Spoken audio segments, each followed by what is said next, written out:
এই ঘন্টাটা খুঁজতে খুঁজতে আমি পুরাই বেহুশ হয়ে গেছি। ভাবতাম কোথায় থেকে এই সাউন্ডটা দেয়। ফাইনালি অবশেষে পেয়ে গেলাম। এই সাউন্ডটা আমার অনেক সুন্দর লাগে, তার জন্য সব সময় দেওয়ার চেষ্টা করি, কারণ নিজের বয়া শুনলে নিজে বেহুশ হয়ে যায়। তো আজকে আমি চুলায় রান্না করার জন্য বসে পড়লাম।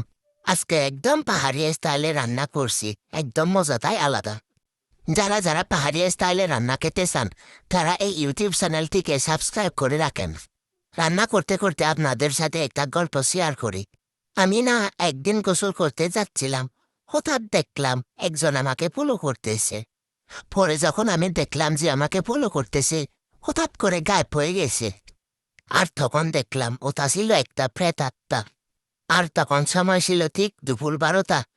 তাই আপনারা কেউ দুপুর 12টার দিকে গোসল করতে যাবেন না। যদি বাথরুমে হয় একটা আলাদা, কিন্তু আপনার বাড়ি থেকে যদি গোসল করতে কিছু দূরে যাওয়া লাগে, কিন্তু সাবধান, একদম গোসল করতে যাবেন। আমার এই কথা অনেকে বিশ্বাস করতে চায় না, কিন্তু এটা সত্যি। প্রেতাত্মা সত্যি আছে।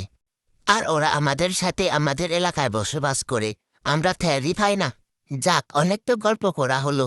এবার তাইলে আপনারাও সাবধানে থাকবেন, ঠিক আছে? টাটা।